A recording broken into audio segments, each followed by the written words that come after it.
Where does the confidence come from? Again, I think it's that naive confidence. But also, I really believe in my brand. I really believe in our vision. I really believe in the mission. I really believe in what I'm building. So I work with artisans in Kibera. So Kibera is our largest urban summit on the continent.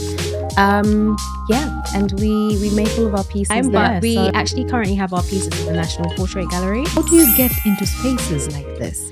We tried and it was a disaster. And I remember being so heartbroken at the time because there was all this money, all this equipment, and I was just like, oh my gosh, we can't do this. Yeah. If you looked at our social media, we didn't have social media. Like, it was, I tried to post and I couldn't.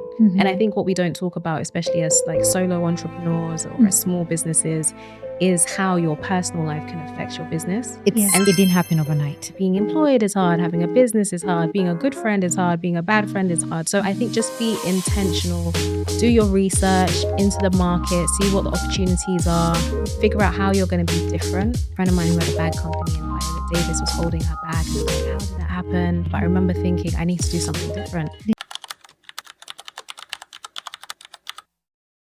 Hi neighbors, welcome back to Stories Next Door. I'm your host, JC Joyce. And today I have a special guest in the podcast with me. She's a true inspiration.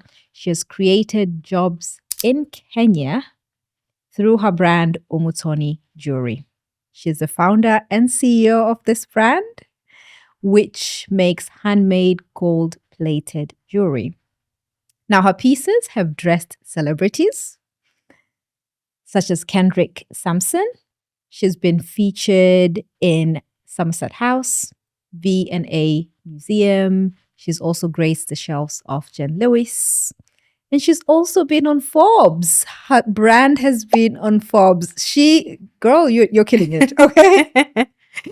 Girl, you're killing it. So welcome to the podcast. Thank you. Thank you for having me. You're welcome. So just tell us a bit about yourself.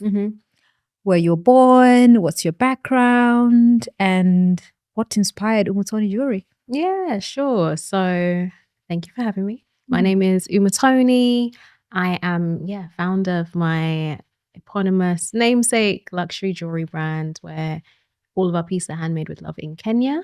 And essentially as a brand, we're changing the narrative that jewelry is an agent for social change. Nice. So a bit about me. I was born and raised here in the UK, and I've always had a very strong affinity to my East African roots. So I'm both Kenyan and Rwandan. So my mom's from Kenya, my dad's from Rwanda. Umutoni is a Rwandan name, means favorite and precious. And in terms of how I got into jewelry, I'd say the founder story is split into three, right? So the first one being spent a lot of my summer holidays going to Kenya growing up, and would typically get gifts for friends and family in the form of jewelry. Go to the Maasai market. And so those were souvenirs for people back here. And as the years went on, more and more people would ask for things. And I was like, I love that you love my gifts, guys, but are you going to buy them? Because this is my pocket money. So, and the answer to that was yes. So I would come and sell jewelry, auntie's living room, uncle's living room, church fair. Yes. And I remember making like £100 in one day, and I was like 15, 16. I was like, oh my gosh, I could buy all the lip gloss flavors in the world. Yeah, I remember those. The ones that look like oil. Yeah, like and it was, so there was, I got the grape, the cherry, the strawberry, all the flavors, the pineapple. And I was like, wow, this is amazing. But I was also a big tomboy growing up. So I played tennis, netball, I played all the sports. And so I wasn't really trying to pursue business at the time, but it was a great experience. The second element I would say is after graduating from university, so I studied economics. After graduating, I wanted to support a young girl that looked like me, that was maybe born into different circumstances and in Kenya. Now, at the time, there was a lot of scandals with the big charity, so I didn't want to go through that route. But my shosho, my grandma's sister, who's still my grandma, she was moving back from here to Kenya, and she's really well connected with like the local community. So I told her, shosho, I want to support a young girl in Kenya. Help me. Can you connect me with somebody? And she did. There was a young girl called Kui. She was 13 at the time. She was being raised by her grandmother. Her parents were not in her life, and she had 2 younger siblings. So secondary school, as you know, for a lot of Africans, is boarding school, right? Yes. Yeah. And But because of the role she plays in her household, we decided not to take her to boarding school, but to get like a tutor for the extra academic support. Mhm. And yeah, in a couple of months, she like shot up by like 10 positions. And it was So you were supporting her off pocket? yeah. I mean, I was employed, I was working. Yeah. Okay. I was employed, I was working. And in a few months, she improved her academic performance like by 10 positions. So for me, I was like, wow, like I didn't have to look at that. drastically change my life. Maybe I gave up a coffee here or there. And Yeah. that was it. So it was beautiful to see the impact. And then when I'd go to Kenya, I wanted to humanize the whole situation, right? Because I think with charity and things like that, it seemed like some fictitious character across the globe. Yeah. So when I'd go to Kenya, spend time with her grandma, invite my shushu grandma, and just to humanize the whole situation. But what I found is that I'd be asked for more money. I'd be asked for a bit more money for this and a bit more money for that. Which wasn't sustainable. And I realized that sometimes with charity, it's just not sustainable. There's going to be a giver, there's going to be a receiver. That can work for a period, but not forever. And then the last element to the founder story is after seeing Black Panther. So I watched the Black Panther film and it reminded me of all the jewelry I used to sell as a teenager. And I listened to an interview by Ruth Carter. Ruth Carter's the costume designer. Yeah. And she had this team, they went to Africa and they did this research. I'm like, I've been doing all this research all these years. So all of those elements brought together was like a full circle moment. I was like, you know what? I'm going to start my own brand. It's going to be jewelry and it's going to have a philanthropic mission. We want to empower, communities, but in a sustainable way. And that is how the brand came to be. Wow.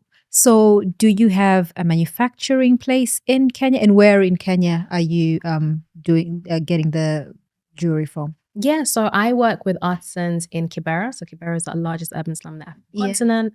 And we make all of our pieces there. So a lot of our pieces, like some of the pieces I'm wearing today, looks beautiful, by the way. Thank you. Are brass base. So our artisans are super skilled. Like one thing that I always say is there's so much talent on the continent. There is so much talent. Young talent is filled within Africa. Exactly. And it's a very young continent. So in terms of people doing the work, they've been doing the work. These artisans have been in the industry for a while. And I think the value that I bring is that I like to think of my brand as like an amalgamation of all my worlds. So yes, I'm British born and raised, but I'm Kenyan, I'm Rwandan. And it's just bringing all of my worlds into one, right? And showcasing our jewelry to a wider audience that wouldn't typically be available, I guess, to the artisans in the slum. So yeah, so all of our stuff is made in Kibera. There's a workshop out there. We do also our gold plating that's in a different location, but also in Kenya. And I mean, I'm just really committed to making sure that the value add is always on the continent. Yeah. And I went through your website. You have really exquisite pieces, I might say. And there was a name change. How did that happen? What inspired the name change into obviously your namesake? Yes. So when I launched, it was called Kaleidoscope Beauty. And so the thinking behind that at the time was kaleidoscope is like that cylinder thing you look through as a child and you like turn it around and it has all these different shapes and creates a beautiful image. And ultimately I wanted to showcase Africa and change the narrative, right? That was the underlying kind of message in a creative way. But what I found was, number one, kaleidoscope isn't the easiest word to spell. Yes. So when I went to the back end of say like our Google Analytics and stuff like that and saw how people were finding the brand, the variations of spelling for kaleidoscope were far and wide. And then beauty generally is associated with skincare, makeup, which isn't something that we do. Yes. And so just from an SEO perspective, with us being an e-commerce brand, I was like, okay, we need to reposition. And then it had the African logo in there. And I found that our logo had the African continent in there. And what I found is that we were being pigeonholed into being just an African jewelry brand, whereas we are a jewelry brand with Africa at the heart of everything that we do, which I think are two different things.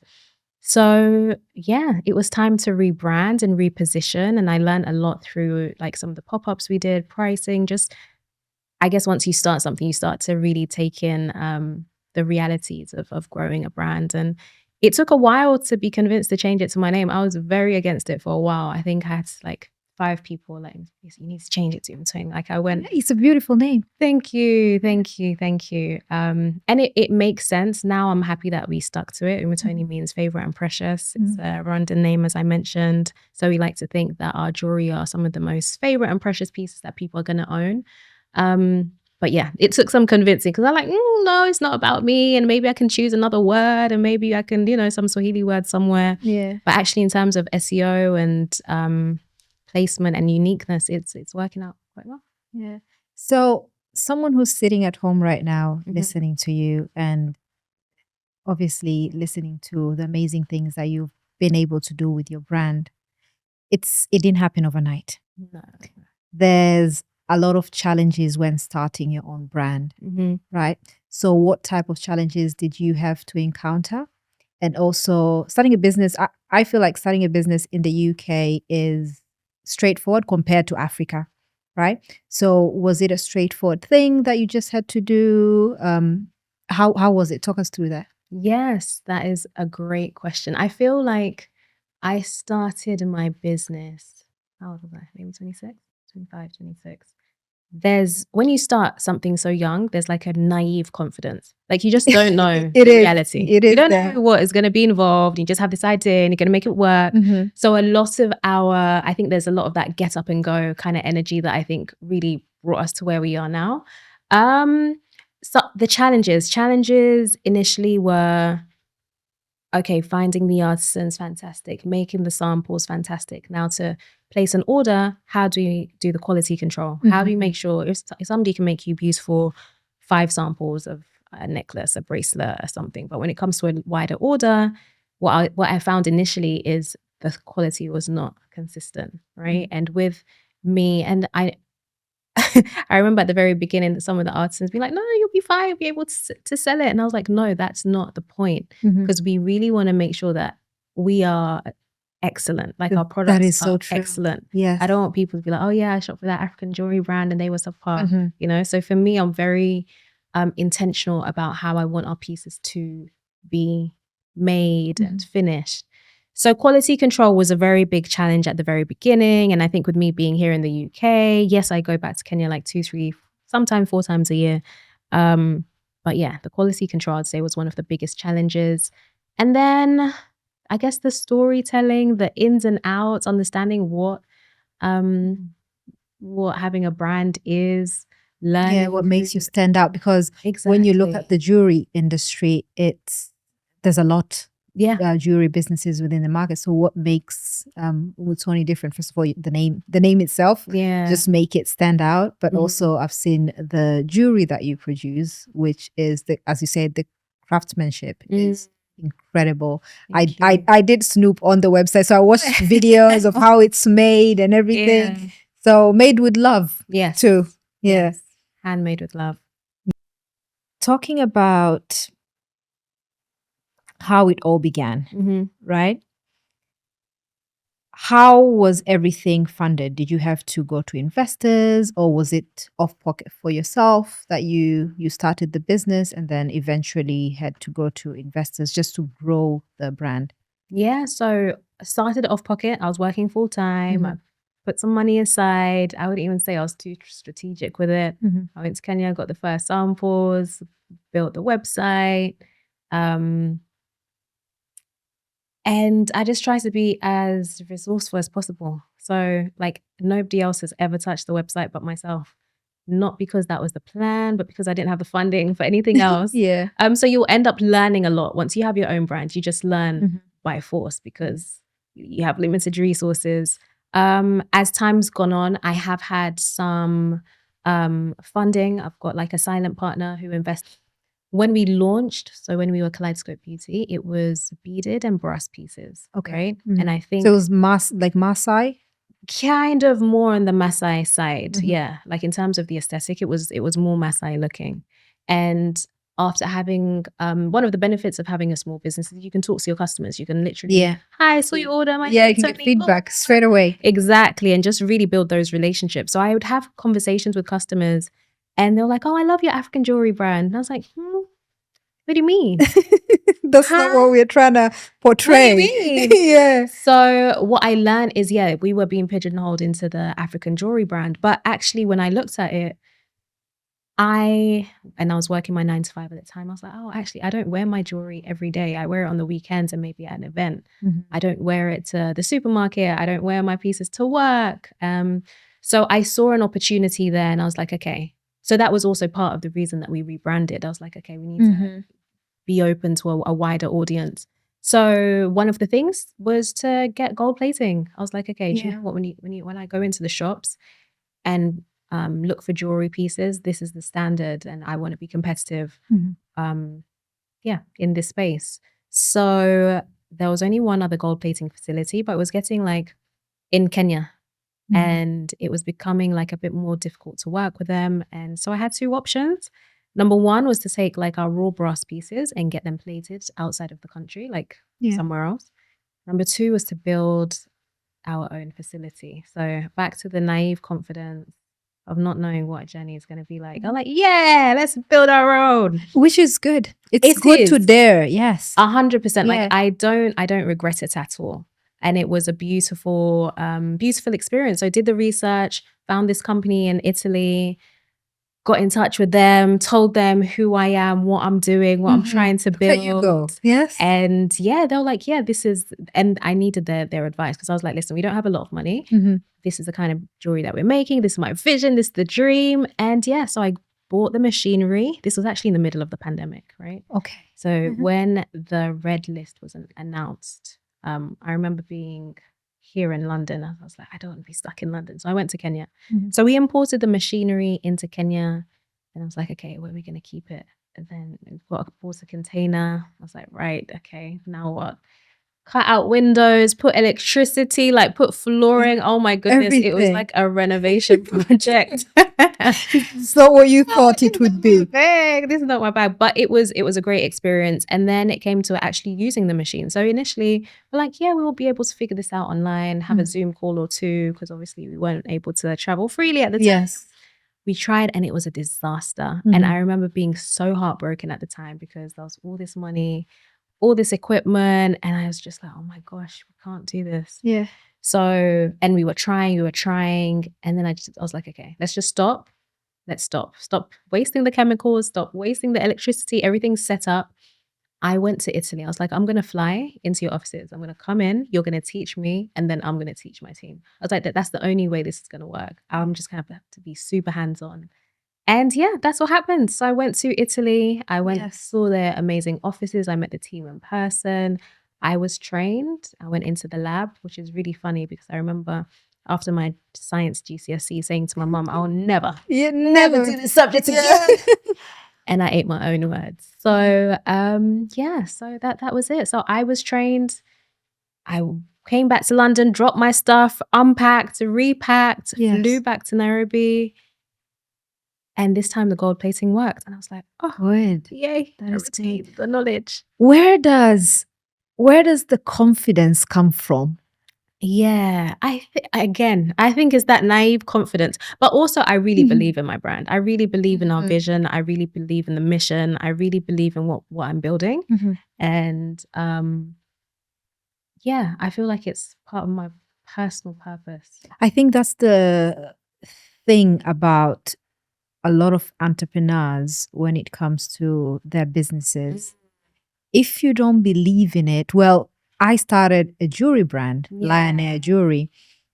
And I think so it was me and a co-founder. Okay. When we started it, I wasn't fully invested in it, but she was. Okay. But I went along with it because that was the right thing to do. She had the vision. So I was just lurking in the background and I enjoyed the content creation part of it. So we started that last year, July, August. Okay. Then after 4 weeks of starting that business and launching the website, everything, we had the stock. everything was going on very well. Yeah. I lost my job. Oh. So I think with that, and it took me 9-10 months to get back into employment. Yeah. I got depressed. So I pushed that business away and we moved it to Tanzania. Okay. So I wouldn't quite call it a failure. However, I feel that if I had the passion that was needed, I would have probably invested more time in that. Yeah. And not let my then emotions get a hold of me, because I was in a very difficult situation at that particular point. No, that's very real, because even to be like fully transparent, this has been one of the most difficult years of my life. And I think for a while, like especially at the beginning of the year, if you looked at our social media, we didn't have social media. Like I tried to post and I couldn't. And I think what we don't talk about, especially as like solo entrepreneurs or as small businesses, is how your personal life can affect your business. Yeah. And sometimes you just have to get yourself in order, and then you can bring yourself to the forefront. So I'm going through that at the moment. So I can 100% relate. And I think you sometimes just give yourself grace. Like you had to, you had to figure you out, sort yourself out. I think it's also difficult trying to be like, okay, I need to fund. I'm sure you had your own bills, you had your own because I had to choose. Exactly. I had to choose, like, okay, so what am I doing now? Am I paying my bills? Exactly. Or am I pumping money into the business? Exactly. Yeah, and it was a no-brainer for me at that particular point. Yeah. But also, I strongly believe that, so I'm a woman of faith, right? And I believe that everything happens for a reason. And also, there's a verse in the Bible in Proverbs that says, unless the Lord builds, the builders labor in vain. Yeah. Okay. I don't think or believe that business was for the Lord at all. Yeah. Okay. I don't think Lord said, this is what you're going to do. Because if it was, I'd still be running that business. It'd probably be in a different state right now, but it isn't. Yeah. So I did sit down for a minute and say, God, why is this happening and stuff like that. But then I was just reminded that don't worry, everything is going to be fine. Yeah. Yeah. Yeah. I get that. I get that. But it's not to think that it's going to be smooth sailing. Oh, no, right? Not at all. Not to think that. Not at all. Yeah. Because no one is there to push you. Yeah. You have to push yourself. Like, how do you do it? Because I've seen your Instagram. Yeah. You post there, you're always very energetic. How do you push yourself to, show up for yourself even on those days where you feel like, oh, I'm probably down and I don't want to do this. Yeah. It's probably something doesn't work out. What motivates you, I guess? So ultimately, no man is an island. No woman is an island. I have a team behind me. And so I think especially in the pandemic, because I'm generally kind of quiet. I stick to myself. And I don't think I've been the best at delegating or even sharing my challenges. But in the pandemic, I'm like, man, where is everyone? How are you doing? So over the past couple of years, I've been able to really build some great relationships with friends and other entrepreneurs, people that are building their own thing. And actually what you find through sharing like your challenges is that a lot of people are experiencing very similar things. So whereas, something might have felt very unique to me a while ago, when I share it with my friends, they're like, okay, now I understand that it's going to happen again, but this is just the reality of things, right? So you learn, number one, to share the stresses, and then just build a community. So there's friends who have businesses and they're able to give me advice or even just a listening ear. I've got incredible friends and family who are super supportive, who, if I just need to rant or cry or I'm just not feeling great, they completely understand and support me. And I'm also a Christian. I'm also a woman of faith. So I pray, I'm like, Lord Jesus, take the wheel. I've done my part and I believe you're going to do your part. So there's so many elements to it. But again, like I genuinely believe in our business. I really believe in the vision. I believe in our mission. I believe in what I'm building. I've seen where I've, made mistakes, but I feel like we're back to aligning with, I can see like progression again. I think for a while I felt like we were a bit stagnant and going up and down. And then when it comes to social media, I have somebody, I'm starting to grow a team, right? So I've now got a social media manager, because what I realized, I don't like posting. I don't want to be there pressing a button every day. And sometimes when life is lifing, you don't even have the mental capacity to be creative. And actually, if you're really trying to grow something bigger, you're going to need other people to help you grow that and build that. So yes, I'm getting better at that. So social media, right now we've got an incredible social media manager. Her name's Tasha. She's killing it. She's great. She's doing a great job. You're doing great, sweetie. And she's been such a blessing, because even when there's other things that we've needed, like small creative, I don't know, flyers, or, you know, our gift cards were redesigned the other day. I was able to just send her, this is what I'm looking for. And she turned it around really quickly. I spoke to somebody earlier today. Somebody else is going to be joining the team. So I think it's just learning that you cannot do everything by yourself. Sometimes I was doing a pitch earlier this week, and I was practicing with my mom, and she's like, you have a lot of knowledge in your head, but you need to remember to explain all of the details. I was like, okay. So it's making sure you kind of build a team and share the vision. And that's, I think, a more efficient way of trying to build anything. Yeah. So the craftsmanship behind your jewelries, where does that come from? Because you have really unique pieces. So do you do the design yourself, or do you get other people to do that for you? Yeah, that's a good question. So when I started, it was a lot of pieces were existing. Like I don't have a background in jewelry design or anything like that. So it's been a learning experience for everybody involved, right? For me, I wanted to see what my artisans were capable of. They wanted to see what I liked. Ultimately, because we have everything made in Kenya, like I like quite bold pieces. Like I want our pieces to be unique. I don't think we're like a super dainty kind of brand.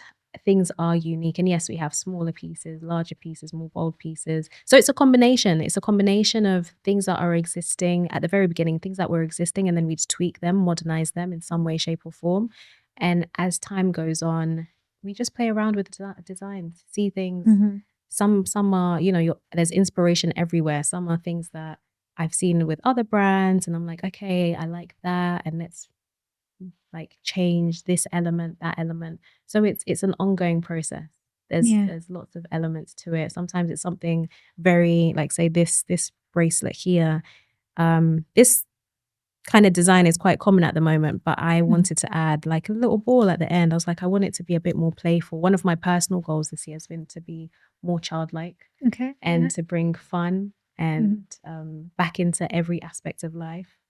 And to dream a bit more. So there's lots of things. When it comes to, say, this bangle here, it's got beading on it, right? Wow. So very minimalist, very modern, and not the, when you started, you said we had like Maasai inspired pieces. So I was like, I still want there to be elements that are very true to who we are in our culture, but in a modern way. So we always try and weave that into our pieces. The Maasais do have really good looking pieces. I'm a Maasai. Okay. I think I'm like an 8th Maasai. Is it? Yeah, that's what I was like, sis, there's something here.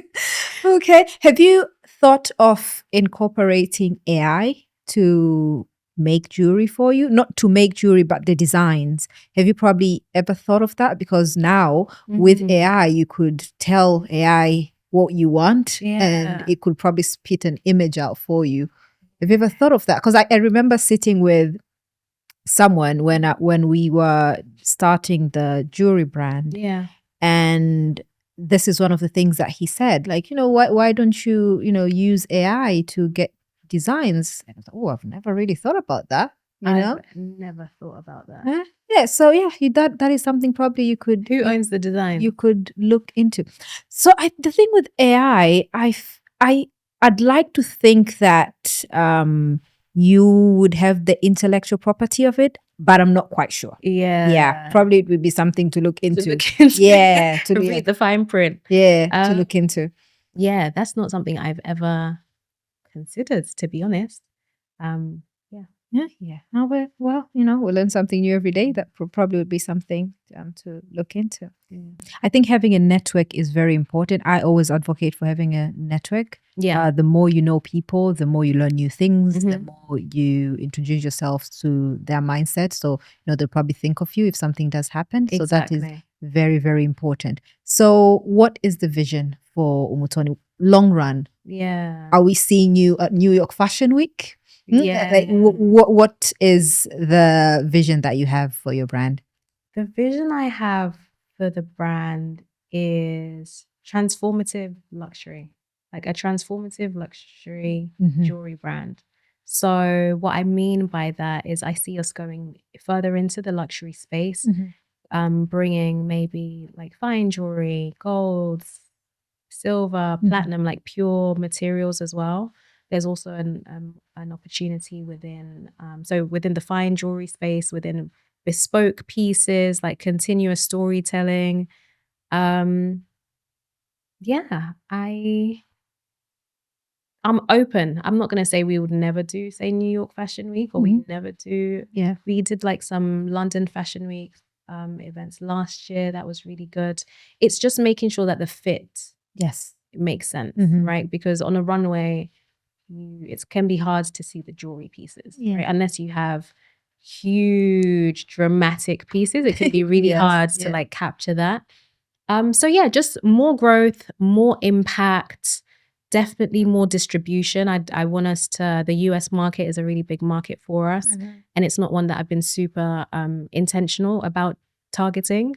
It's been quite organic to date. So I want to be super intentional about that. Maybe branch out into some other aspects of accessorizing as well. Working on something at the moment that should be coming to life probably early next year.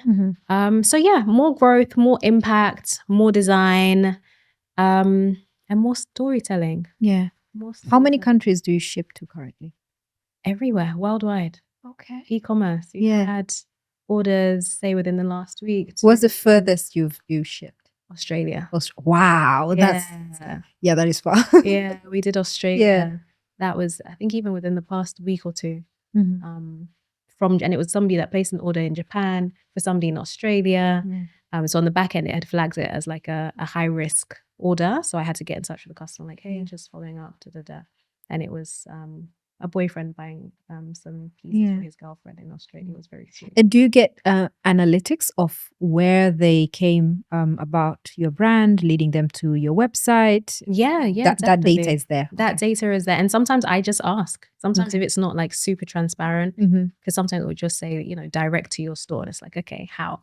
But as I said, like I will reach out to customers every now and then and say, how did you hear about us? And yeah, try and just understand how we can do more of that to reach an even wider audience moving forward. And in London, where can we shop your jewelry? Great question. So e-commerce all the time, but we actually currently have our pieces in the National Portrait Gallery. Yeah. So you can see them, feel them.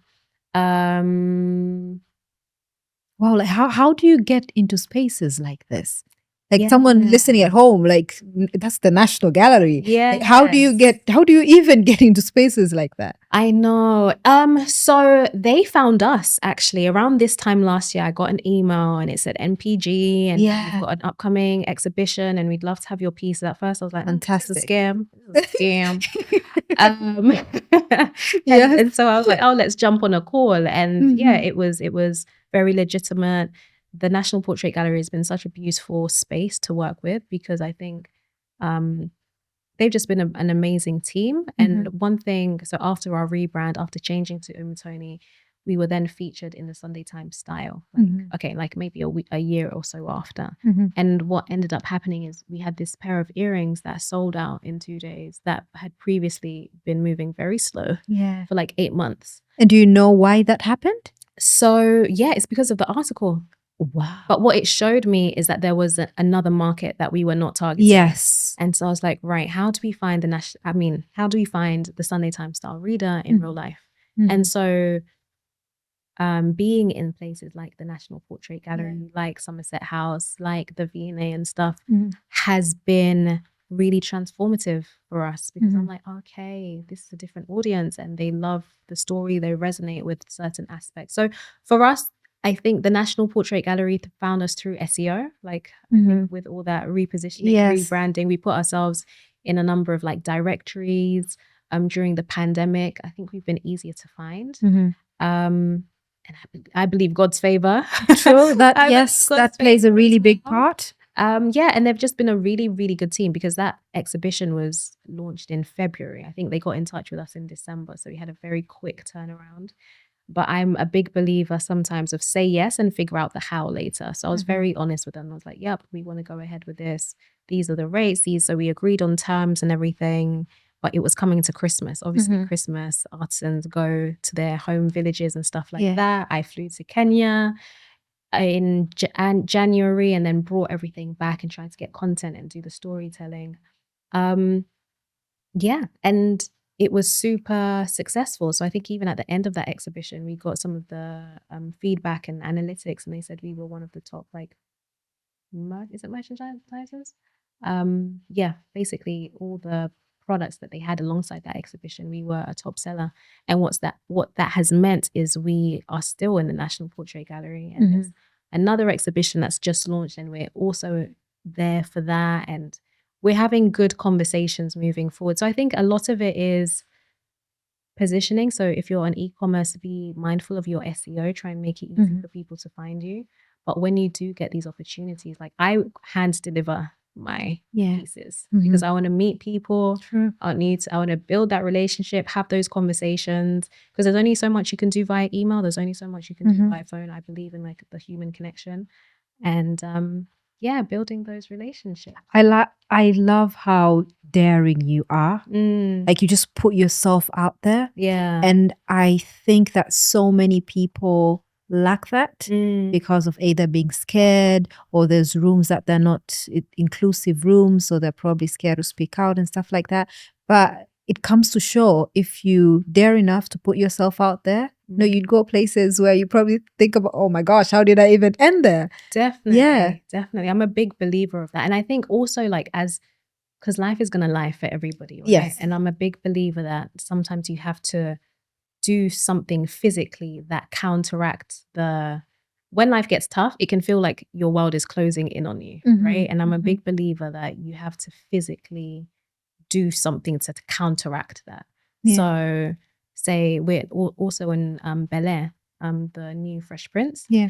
And that resulted at the time of the rebrand, I felt like we were failing. Like it was a very difficult time, but I remember thinking I need to do something different. Yeah. So there was a friend of mine who had a bag company and Viola Davis was holding her bag. And I was like, how did that happen? And there were these gifting suites. KICC was doing these gifting suites. So that was at the Oscars.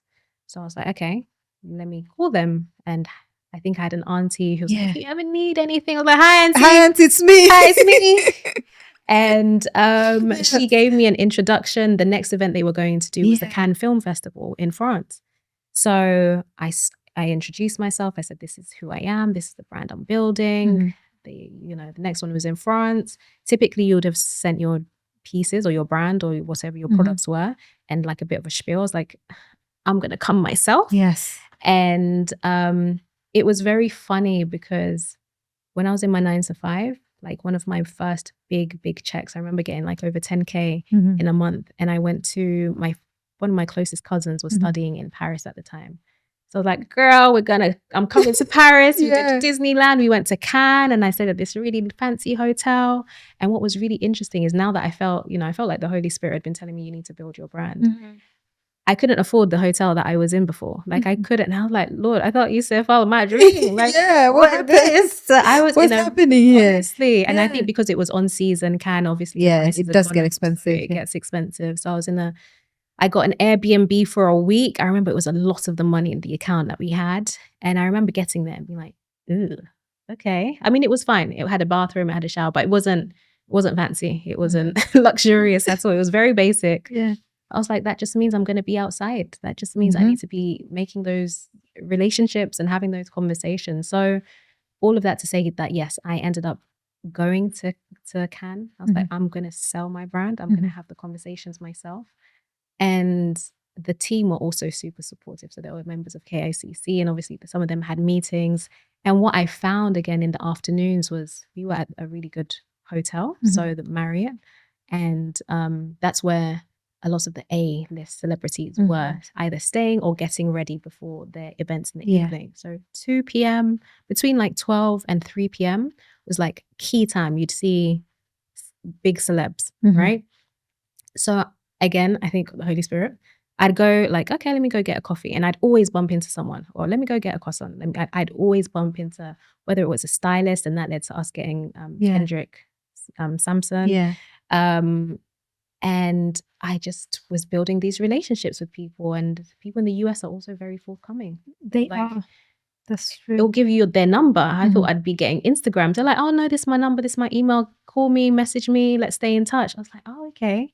So I think that boldness of counteracting, although it felt like my world was closing in on me, I was like, okay, you have to do something different. So I went to Cannes, I built those relationships. So there was, the one that got us onto bel-air was there was an event, there was a fundraising for some Haiti, there was some sort of Haiti fundraising. There was a lot of Black people, which was very unique throughout my time there. So I remember looking around the room and being like, right, by the end of this event, every Black person is going to know who I am. Amen. Every single person is going to know who I am. So I gave myself that personal task. I'm actually quite introverted, so I've had to really challenge myself over the years. So I got, hey, my name is so-and-so, I'm Umutoni, this is my brand. And then there was one person I hadn't introduced myself to, and he was one of the actors in bel-air. And I remember being like, oh man, I missed it. But I ended up meeting like Gary Dorgan. He's like one of the actors in CSI. Actually used to watch him with my auntie Miranda growing up. I'm like, oh my gosh, they loved you. We used to took a picture. So everyone was really nice, and it was built humanizing that conversation, because the good thing was, I was like, nobody here is from Cannes. So although I'm not an actor, I'm not an actress, this also isn't your world. Like we're all human beings. We can build these relationships. And then ironically, the next day, I saw the actor that I wasn't able to say hi to. So I crossed the road like, hi, my name's Umutoni. Just like that. Good. I saw you at this event yesterday and I wasn't able to speak to you. And he was like, no, I saw you as well. Lovely to meet you. He was actually on his way to like an event. Like, this is my Uber. Do you want to come to a party? Like in the hills, Hollywood. I mean, not Hollywood Hills, Cannes Hills. And I was like, okay, yeah, sure. Yeah, let's do this. Yeah, let's do this. Because again, this isn't your land. It's not my land. You don't look like you're going to steal me anywhere. No, I'm going to kidnap me.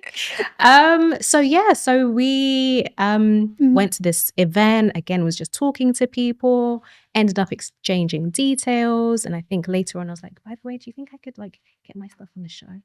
And he was like, I can't promise anything. I'm not going to. But if you have anything that you can send me, then do. So I think another thing is be ready. So I had a press pack. And I was like, this is the press pack. You always have to be ready. Send it to your team. Yeah. Let me know. And I understand. Like, and then it was like, oh, they love you. They love what you're doing. They love the jewelry. Yeah. Booked in some calls. And that's how we got on the show. Wow. I'm even lost for words, girl. Because I was just sitting on the edge of this chair saying, what? That happened. But yeah, put yourself out there. You have to put yourself You out have there. to. Like, you never know who you're going to meet. Exactly. Run into. Someone's just going to believe in what you're selling them. Yeah. What you're telling them. Exactly. And there you are. Exactly. So. And there's nothing to lose. Like, worst case scenario, I'd have had a great trip and I'd come back with all my jewelry. Yeah. And I was like, yeah, that's not too bad. That's the worst case scenario. And then the best case is, you know, anything can kind of happen. Just try and be bold in those moments. And, I'm a big believer of relationships. I'm a big believer of relationships, because the alternative is you can go and send hundreds of emails a day, and I've done that too. Yeah, and it's just not exciting. It's not exciting. Yeah. So I'm a big believer of building those relationships, and people can see when you're about what you say you're about. You know, there has to be a human touch. Yeah, there's a human touch. There's a human interaction, but people can see that you're doing some work. Okay, I've asked you, you've got a press back. Okay, this is your jewelry. And I was like, you want to come and see the stuff? We're in, you know, where we were doing all our showcasing and gifting. I invited some people to come there as well. So I think it's also just people can see, hopefully, I like to think people can feel the passion and the Yeah. storytelling and Yes, stuff like they that. can. Like obviously this month is Black History Month, so Yes. there've been a lot of events going on around London, and I've been able to attend some of these events. I've met incredible people. Like I remember the UK Business Week. They had a party recently, their launch for the Business Week, and I attended that event. I was there with my tripod, and I said, I am going to ask anyone in here to just answer one question on camera. And I got Raphael to do it. I was like, just put yourself out there, because what's the worst that will happen? Someone says no, so what? Yeah. You move on, to the next one. On That's to pretty the much how next it one. is. So the power of networking is incredible. Put yourself out there. Yeah. Just and be put very yourself out intentional there. about it. Be very intentional, meeting the people, but also following up. Yeah. Right? Because you can go to the event and have a conversation. Yeah. Follow up. Yeah. Follow up and have a system in place. So when I was about to launch my brand, there's one of my really good friends. He was like, okay, create some templates. Like, there were these templates I used to work with a few years ago, meeting somebody in person or at an event, and hi, my name is so and so. It was such a pleasure meeting you at this. I loved what you said about this. I do that too. It's because that is how you build the relationship. And so it's about being super intentional, because taking pictures, cheersing is great, and it's fun, but you want it to become something, or even just make a friend. Yeah, true. Yeah, that is very true. So this leads us to this question. So for someone who's sitting at home right now listening to you, okay, and they have an idea of starting a business, it could be a jewelry business, it could be any type of business that they are trying to think of starting, what would you tell them? What would I tell them? I tell them to not ignore the feeling they have, like that dream that they have on the inside of them, to have conversations with people, like connect with people who are doing something similar or have their own businesses or brands. Do your research as well. Do your research, because it's hard. I think life is tough. Life is hard.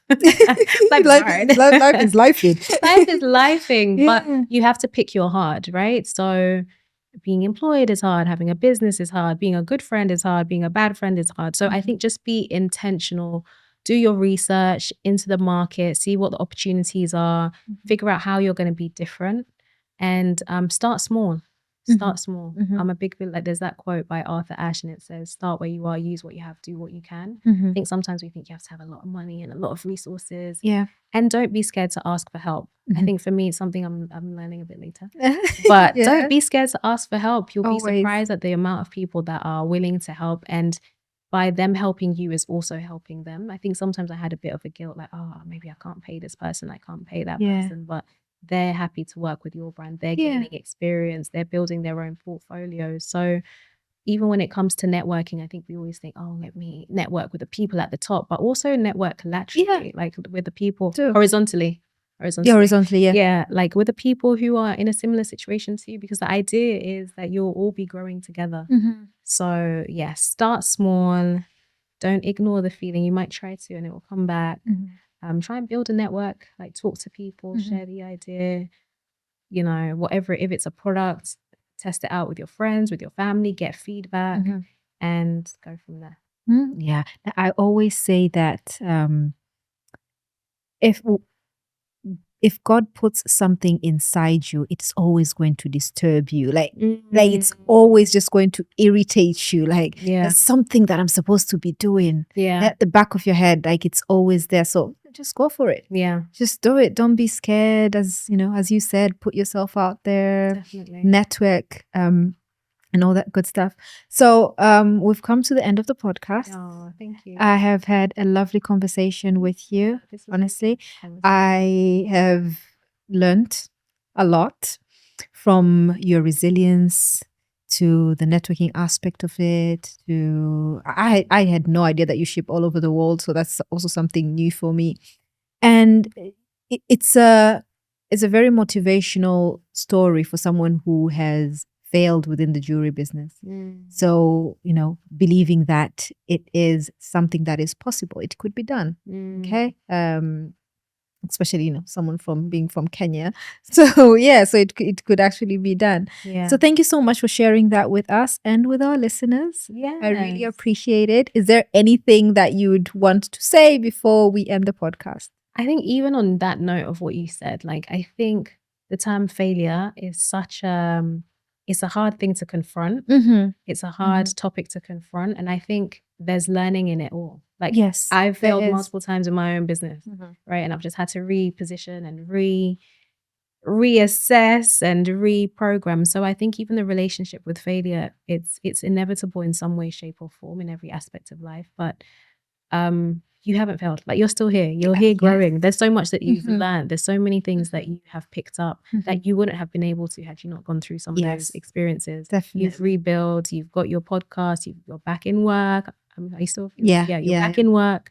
So I think another thing actually for somebody who's getting their own business, and it's hard, is try and not define your worth by your business, because when it's been tough, when it goes downhill, things don't work, it feels like you are a personal failure. Yeah. Like, the first time it happened, I felt like I was a personal failure, and I think I was really struggling with not being depressed, and you have to really reassess all of those things. So failure is just getting one step closer to where you want to be. True.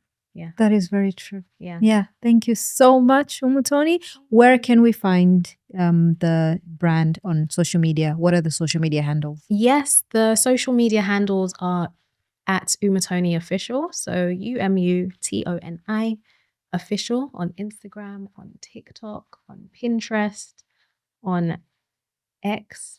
You have to think about that. Yeah, on Twitter, on X. Yeah. My personal ones are at umutoni.thankyou. And the website is umutoni.co.uk. Okay, there you have it, neighbors. Thank you so much for watching. I hope you were inspired as much I was inspired. Well, don't forget to like, share, subscribe, and until next time, I'm your host, JC Joyce. Bye. Bye. Thank you, darling. Thank you.